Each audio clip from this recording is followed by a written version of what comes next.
Hello sir, hello ma'am. Two room please.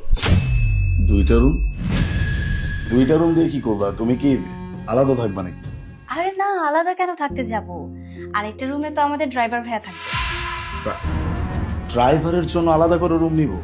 আমি কি কোনো অবৈধ ইনকাম করি অথই যে একটা র্যান্ডম লোকের জন্য এখন আমার রুম ভাড়া নিতে হবে? তোমার কাছে যদি এখন বেশি টাকা থাকে তাহলে আমাকে দিয়ে দাও। আরে বাবা, এটা কেমন কথা বলছো বলো তো? উনিও তো আমাদের সাথে সাথে সেই ঢাকা থেকে কক্সবাজার জার্নি করে এসেছে। ওনারও তো একটু বিশ্রামের প্রয়োজন আছে। এত বিশ্রামের প্রয়োজন আছে, সে তার গাড়িতে গিয়ে শুবে। আর এমনি তো ড্রাইভারদের অভ্যাসই হচ্ছে গাড়িতে গিয়ে শোয়া।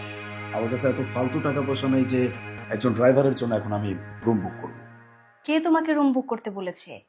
আমি করব ওনার পে।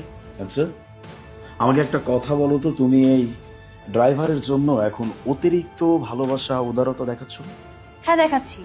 তোমার যদি মনে হয় তাহলে আমি দেখাচ্ছি, কারণ উনি একজন মানুষ, আমাদের মতোই মানুষ। তুমি আমাকে একটা কথা বলো তো, তুমি আমি যদি সেই ঢাকা থেকে কক্সবাজার এত জার্নি করে এখানে আসতে পারি, তাহলে উনিও তো চালিয়ে চালিয়ে জার্নি করে এসেছে। আমাদের মতো কি ওনার কষ্ট হয়নি? তাহলে ওনারও তো বিশ্রামের প্রয়োজন আছে। বিশ্রামের প্রয়োজন আছে তো করুক, নিজের টাকায় বিশ্রাম করুক। আমাদের টাকায় কেন তাকে বিশ্রাম করাইতে হবে? আর তার থেকেও বড় কথা, ওনার সাথে আমাদের পরিচয় কতদিনের? এই তো গতকালকে আমরা ওনাকে হায়ার করছি। যদি এমনই হয় তাহলে তুমি বলো তো, আমাদের বিয়ের কতদিন হলো? 1 মাস হয়েছে। হ্যাঁ, তো 1 মাসে আমি নিজের টাকা খরচ করে তোমাকে কক্সবাজার নিয়ে এসেছি। কোথায় আমি তোমার জন্য টাকা খরচ করছি, তুমি তো আমাকে একবারও বললে না। অথবা এত টাকা নষ্ট করো না, টাকা খরচ করো না।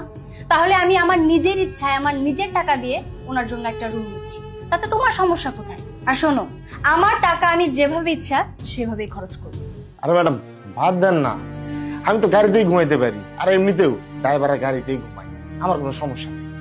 ঘুমাতে পারে ভাইয়া, আমার সাথে যেসব ড্রাইভাররা ট্রাভেল করে আমি তাদেরকে রুম দেওয়ার চেষ্টা করি। তাই আমি আপনাকে একটা রুম দিতে চাচ্ছি। হ্যাঁ আমি মানছি, কিছু মানুষের টাইট বাজেটের জন্য রুম অ্যাফোর্ড করতে পারে না, কিন্তু আমি আপনার জন্য একটা রুম অ্যাফোর্ড করতে পারবো বলে আপনার জন্য একটা রুম দিচ্ছি। আপনিও তো একটা মানুষ, তাই না ভাইয়া? আপনি সারা রাত গাড়ি চালিয়েছেন, সারা রাত গাড়ি চালিয়ে ভোর হয়ে গেছে, আপনারও তো একটা বিশ্রামের প্রয়োজন। তাই আমি আপনাকে একটা রুম দিচ্ছি, আপনি একটা ফ্রেশ ঘুম দিয়ে 12টার মধ্যে উঠে যাবেন, কেমন?